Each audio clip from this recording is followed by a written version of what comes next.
আজ সারা দেশ, শুধু দেশ কেন, বিদেশেরও সব লোকজনেদের মুখে মুখে আরজিকর হাসপাতালের নাম ঘোরাফেরা করছে।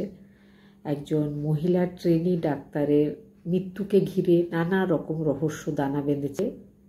সেই সময় আজকে আমি যে সত্যি ঘটনাটা তোমাদেরকে শোনাবো সেটা এই আরজিকর হাসপাতালকে নিয়েই একটা ঘটনাটা ঘটেছিল আজ থেকে 23 বছর আগে।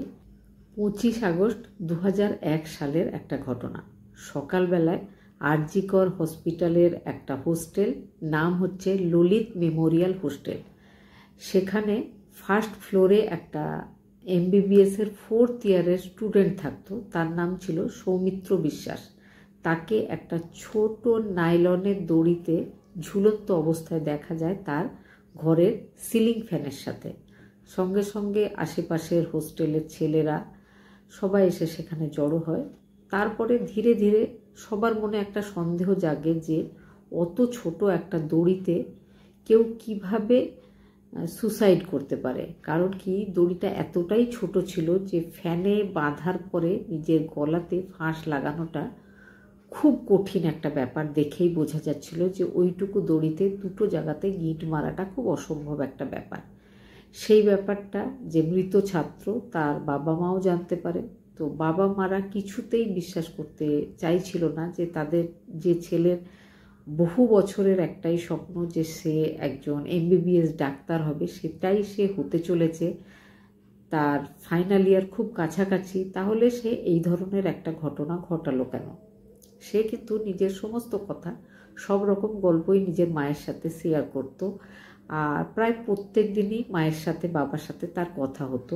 সে তার আগের দিনও বেশ আনন্দেই ছিল, সবার সাথে কথাবার্তা বলেছিল। তাহলে হঠাৎ করে কি এমন হয়ে গেল যে সে এত বড় একটা ঘটনা ঘটিয়ে দিল। পুলিশ নিজের তদন্তের পরে একটা ক্লোজার রিপোর্ট জমা করে যে অত ছোট দড়িতেও সুসাইড করা যায়। মা বাবা কিন্তু এই তাদের প্রিয় ছেলের সুসাইডের ব্যাপারটাকে কিছুতেই মেনে নিতে পারছিল না। তারা সেই জন্য কলকাতার বিভিন্ন যে আইন সংক্রান্ত দপ্তরগুলো আছে সেখানে গিয়ে দেখা করে। তারা চাইছিল যে তার ছেলের এই যে মৃত্যুটাকে আরও ভালো করে যেন তদন্ত করে দেখা হয়। তো তারা পুলিশ কমিশনার, আইনমন্ত্রী সবার সাথেই দেখা করে, কিন্তু কোনো কাজ হয় না। মা বাবা দুজনে মিলে ঠিক করে যে তারা কলকাতা হাইকোর্টের দ্বারস্থ হবে। তো তারা সেটাই করে।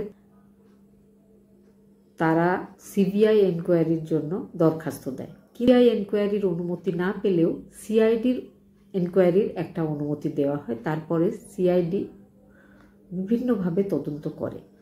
তদন্ত করতে করতে বিভিন্ন রকম সত্যতা যেগুলো জানা যায়, অনেক স্টুডেন্টরা কিন্তু ভয় ত্যাগ করে সেই সময় মুখ খুলেছিল, বা সৌমিত্র বিশ্বাসের মা বাবা যেগুলো শুনেছিলেন তাদের ছেলের কাছে সেগুলোও তারা জানিয়েছিল।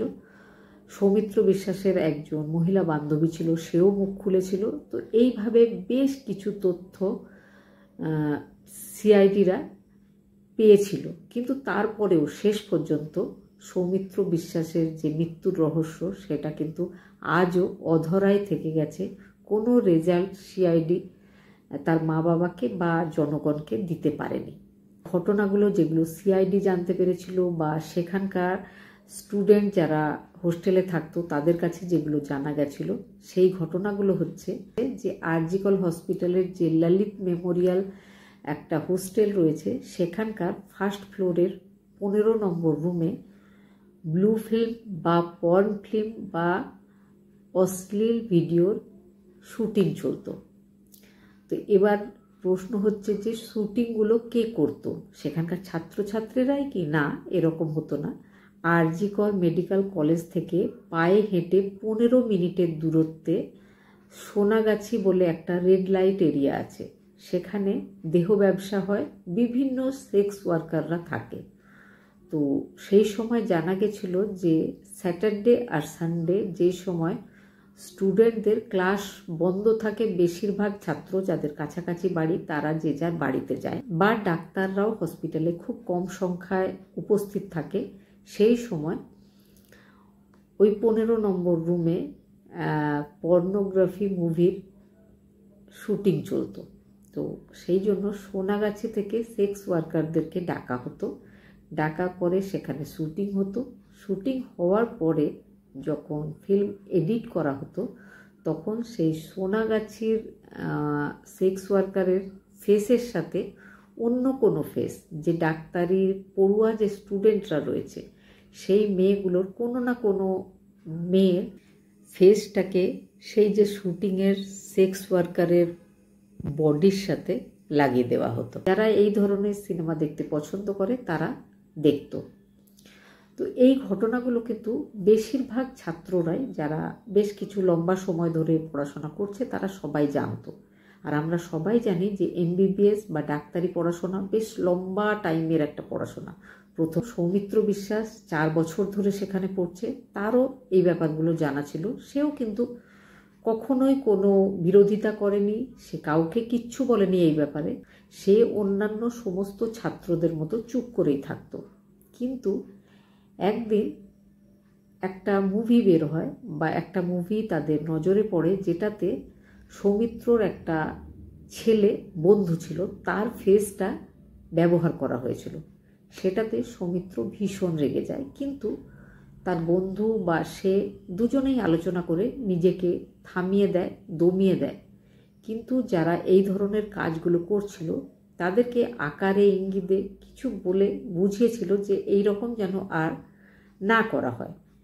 কিন্তু তারপরে হঠাৎ করে তারা হয়তো সৌমিত্রর ওপরে রেগে গিয়েও হতে পারে, সৌমিত্রর একজন ওখানকারই পড়ুয়া গার্লফ্রেন্ড ছিল, তো সেই গার্লফ্রেন্ডের ফেসটা ব্যবহার করে এই রকম একটা অ্যাডাল্ট বা পর্নোগ্রাফি মুভিতে।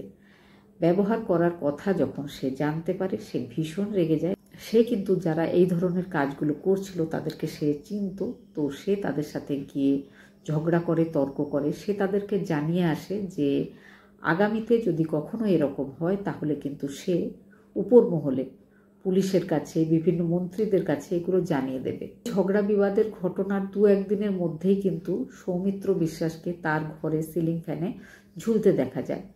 তার মধ্যে কিছু কিছু ঘটনা সৌমিত্রর মাও জানতো, সেও সিআইডিকে জানিয়েছিল। আর সিআইডি যখন সেই হোস্টেলে তদন্ত করতে এসেছিল, ঠিক সেই 15 নম্বর রুমে, যেটার ব্যাপারে আমি আগেই বলেছি যে যেখানে শুটিং করতো, আরও একটা ব্যাপার, যে সেমিনার হলে এখন একটা ডাক্তার ছাত্রীকে মৃত অবস্থায় পাওয়া গেছে, সেই সেমিনার হলের নামও কিন্তু সেই যে আবেদনপত্রটা যেটা সৌমিত্রর মা সিআইডির কাছে বা পুলিশ স্টেশনে জমা দিয়েছিল, সেটাতে কিন্তু এই 15 নম্বর রুম আর সেমিনার হল এই দুটোর নাম উল্লেখ করা ছিল। তাতে সে বলেছিল যে এই দুটো জায়গাতেই কিন্তু ওই ধরনের মুভিগুলো শ্যুট করা হয়। সিআইডি যখন ওই 15 নম্বর রুমটাকে সার্চ করতে যায়, তো সেখানে একটা রিফ্লেক্টর আর ট্রাইপড পাওয়া যায়।